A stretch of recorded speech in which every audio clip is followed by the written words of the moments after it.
কাটার বিধান জারি হতো, আজকে বেনজির 1000 কোটি টাকা মেরে দিয়ে বিদেশে পালিয়ে থাকতে পারতো না। পালিয়েছে কেন? পালাচ্ছে কেন?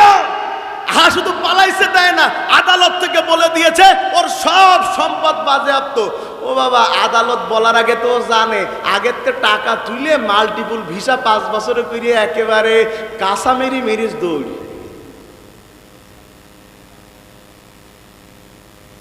হাত কাটার বিধান থাকলে এ দেশে মোড়ে মোড়ে ঘরে ঘরে হাত কাটা লাগতো, কারণ চোর বাদ দিলে এখন আর লোক খুঁজে পাওয়া যায় না।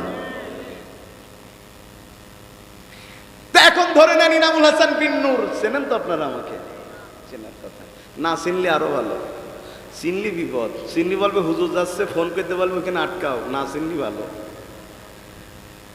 এটা আমার কি আল্লাহ, আপনারা মনে হয় চোখই দেখেন না, এটা সবাই বলেন এটা আমার কি। এই কেটে দেওয়ার পরে হাত কাটা নিয়ে মুশকুলো দিয়ে আমি যাচ্ছি, হুজুর কি হয়েছে? হুজুর আপনার হাত কাটা কেন? আমি বললাম ওই গাড়িতে অ্যাক্সিডেন্ট করে হাত কাটা গেছে। লোক বলতেছে হুজুরে দাঁড় করা। এ অ্যাক্সিডেন্ট করে হাত কেটেছে না চুরি করে কেটেছে, আগে তদন্ত কর। কথা বলছেন না কেন? আমি যদি হাত কাটা নিয়ে আজকে মঞ্চে আসতাম, আর যদি এই দেশে চুরি করলে হাত কাটার বিধান জারি হতো, জনগণ প্রশ্ন করতো হাত কাটা জ্ঞান, এটা আগে যান তারপরে ওয়াজ করতে দে। কথা বলছেন না কেন? কারণ হাত কাটা মানে চুরির সিম্বল। যদি হাত কাটার বিধান থাকতো, আজকে যারা জনগণের টাকা চুরি করে টাকা মেরে দিয়ে দিয়ে সম্পদের পাহাড় বানিয়েছে, এদের যখন হাত কেটে দেওয়া হতো, এরা ভোট চাইতে গেলে হাত নেই। হুজুর ডান হাতটা তোলো, তা বলতে নেই। কথা কান্না কিছু নেই, কোনে গেল বলতেছে ওই হাতটা আমি ওই গাছ কাটাত গেলাম, তাই হাত কেটে পড়িছে। ওরা বলতেছে অতরা গুড় আসছেন না, বললেই বসবো, গম গাড়ি মারিলে। কথা কান্না কাটা হাত নিয়ে কোনো চোর নেতা হওয়ার জন্য ভোট চাইতে পারতো না। ভাই আপনার মনে রাগ করতেছেন আমার পরে, করিয়েন না। শুনেন, কথা খুব ভালো করে বুঝেন। রব্বে কারীম আল্লাহ কোরআনের মধ্যে যত বিধান দিয়েছেন, রাসূলের মধ্যে একটাও ঢুকান নাই। যা দিয়েছেন আল্লাহ, পুরাটাই আল্লাহর কথা। এই কোরআনে সন্দেহ করার কোনো সুযোগ কোনো মানুষের নেই। কোরআন কার কথা? আল্লাহর কথা।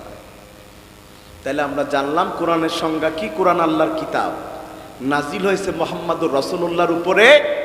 কার মাধ্যমে? জিবরাইল আমিন আলাইহিস সালাতু ওয়াস সালামের মাধ্যমে। আর ওই কোরআন নাজিল হয়েছে লাহে মাহফুজ থেকে 22 বছর 5 মাস 24 দিন ধরে। এই কোরআনের মধ্যে সন্দেহ করার মতো কোনো সুযোগ আমার আল্লাহ রাখেন নাই।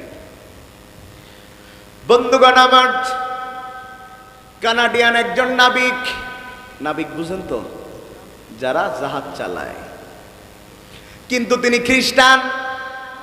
তার একজন সহকর্মী আছেন, তিনি হলেন মুসলমান। তার খুব চিন্তা মনের মধ্যে, আমি মুসলমান, আর আমার সাথে যিনি এই জাহাজ চালানোর কাজ করেন তিনি খ্রিস্টান। তিনিও যদি মুসলমান হয়ে যেতেন, আমার হৃদয়টা বড় হয়ে যেত। কিন্তু তাকে তিনি কেমনে বলবেন মুসলমান হওয়ার কথা?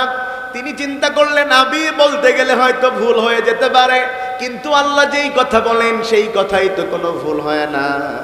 আর আল্লাহর কথা হলো সরাসরি কোরআন। আল কোরআন হুয়া কালামুল্লাহ, কোরআন আল্লাহর কিতাব। তাইলে আমি বলতে গেলে হয়তো ভুল হয়ে যেতে পারে, সরাসরি কোরআনটা তাকে ধরায়া দেই। এবার কোরআনুল কারীমটা নিয়ে যেয়ে তার সামনে ধরে বলতেছে, ভাই জীবনে কত বই তুমি পড়েছো, যদি সুযোগ থাকে এই কিতাবটা তুমি একটু পড়ে দেখতে পারো। সমুদ্রে যারা থাকে তাদের কিন্তু একটু মরার ভয় বেশি থাকে, কারণ পানি উথাল পাথাল করে, হৃদয়টা তারা একেবারে হাতে করে নিয়ে ঘোরে। মনটা নরম, কোরআন খুলে পড়তে শুরু করেছে। কোরআন খুলতে পড়তে সূরা রহমানে যখন সে পৌঁছেছে, আর সামনেও যেতে পারে না, পিছনেও যেতে পারে না, বারবার পড়ে।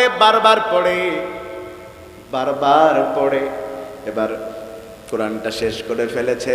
কোরআন শেষ হওয়ার পরে মুসলিম বন্ধু তার এই খ্রিস্টান কানাডিয়ান নাবিককে ডেকে বলতেছে, কোরআন কি তুমি পড়েছো নাকি? বলতেছে, হ্যাঁ পড়েছি। এই কিতাবটা লিখেছে কে?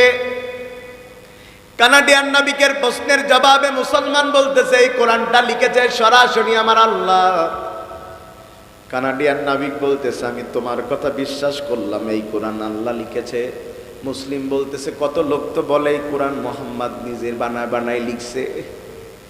আর তুমি কোরআন পড়ে কেমনে সত্যি সত্যি নিশ্চিত হলে যে কোরআন আল্লাহ লিখেছে? খ্রিস্টিয়ান নাবিক বলতেছে কেন বুঝলাম, তার আগে তুমি আমার প্রশ্নের উত্তর দাও। তোমার রাসূল কি জীবনে কখনো কোনোদিন জাহাজ চালাইছে? প্রশ্ন কাকে করতেছে? মুসলিমকে। সে বলতেছে জাহাজ চালানো দূরে থাক, কোন নদীতে পর্যন্ত আমার নবী মুহাম্মদুর রাসূলুল্লাহ যেতে পারেন নাই। কারণ তিনি যেখানে বাস করতেন জায়গাটার নাম মক্কা, সেখান থেকে তিনি যেখানে নিয়ে আশ্রয় নিয়েছিলেন জায়গাটার নাম মদিনা। এর আশেপাশে কোন নদী সমুদ্র ছিল না। সে জাহাজ চালাবে কেমনে? সে তো নদীর পাড়েই যায় নাই। এবার কানাডিয়ান নাবিক বলতেছে তোমার এই কথাই প্রমাণ করতেছে কোরআন সরাসরি আল্লাহ দিয়েছেন। বলছে কেন? বলছে আমি সূরা রহমান যখন পড়লাম সেখানে লেখা রয়েছে মারাজাল বাহরাইনি ইয়ালতাকিয়ান বাইনাহুমা বারযাখুন লা ইয়াবগিয়ান ফাবিআইয়ি আলাই রাব্বিকুমা তুকাযযিবান।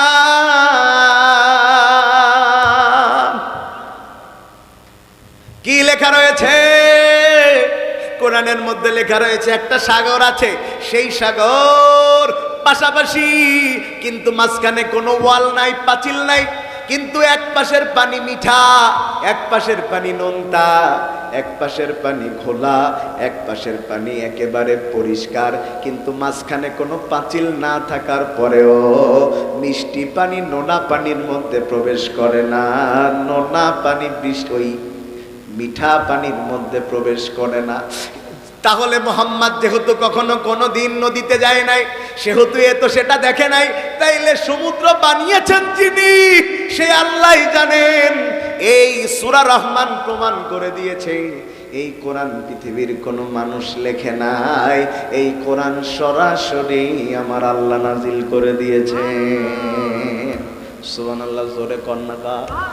তাইলে একদম আমরা শুরুতে জানলাম কোরআনের মাদ্দা হচ্ছে দুইটা, কারণ আর কারণ। এরপরে আমরা জানলাম কোরআন কাকে বলে, এরপরে কোরআনের সত্যতা সম্পর্কে জানলাম। এরপরে কি জানা লাগবে? এরপরে জানা লাগবে আল্লাহ কোরআন কেন নাজিল করছে। সুবহানাল্লাহ। কোন আপনি মিটিংয়ে গেলেন, কি মিটিং? গভর্নমেন্ট, আপনি টিচার, আপনাকে ট্রেনিংয়ে দিয়েছে গভর্নমেন্ট, আপনি ট্রেনিংয়ে গিয়েছেন চিটাগাঙে, 1 মাসের ট্রেনিং করে ফিরেছেন। আসার পরে লোকেরা বলে ট্রেনিং কাটালে কেমনে? কই ভালো। ও আচ্ছা আচ্ছা, খাওয়া দিছে কেমন? কই ভালো। ঘুমাতে দিত কতক্ষণ? ভালো। জামা কাপড় পরিষ্কার করতে কেমনে? এই সিস্টেমে। সব গল্প বলেছে, কিন্তু ট্রেনিংয়ে যে কি শিখাইছে খালি এইটা বলে নাই। ট্রেনিংয়ের দাম আছে। আসলে কি কাপড় পরিষ্কার করতে চিটাগাঙে নিয়ে গেছে? খাওয়াতে নিয়ে গেছে? চিটাগাঙের পতেঙ্গা লেক দেখাতে নিয়ে গেছে? না, নিয়ে গেছে কি জন্যে? কিছু জিনিস শেখানোর জন্যে। তাইলে কাপড় টাপড় পরিষ্কার করা, খাওয়া দাওয়া, ঘোরাফেরা, এটা মূল আলোচনার বিষয় নয়। আলোচনার বিষয় তাকে কেন ট্রেনিং করতে নিয়ে যাওয়া হলো, কি শিখা হলো। তাইলে কোরআনের মূল বিষয় হচ্ছে আল্লাহ এত দামি কোরআন কেন নাজিল করলো। কথা কি শুনতেছেন আপনারা? কোরআন নাজিল করেছেন কে? আবারও বলেন আওয়াজ দিয়ে, জোরে বলেন, কোরআন নাজিল করেছে কে? কোনো সন্দেহ আছে? আমার আল্লাহ চ্যালেঞ্জ দিয়েছেন ইন কুনতুম ফি রাইবিম মিম্মা নাযালনা আলা আবদিনা ফাতু বিসূরাতিন মিন মিসলি ওয়াদউ শুহাদাআকুম মিন দুনিল্লাহ ইন কুনতুম সাদিকিন। বলেন আল্লাহু আকবার। আপনারা কি আমার দিকে তাকাচ্ছেন সবাই? ফ্যানের চেহারা তো আমার চেয়ে বেশি একটা ভালো হওয়ার কথা না মনে হয়। তো ফ্যানের দিকে না তাকালেও তো একটু হবে, একটু আমার দিকে তাকান। খেয়াল আছে আপনাদের আমার দিকে? নারায়ে তাকবীর। পিছনের ভাইরা কি জেতা আছেন না মরি গেছেন? কথা কন না। নারায়ে তাকবীর। আরো জোরে নারায়ে তাকবীর। তাইলে এখন আমরা জানবো আল্লাহ কোরআন নাজিল করলেন কেন। এটা কি জানার দরকার আছে?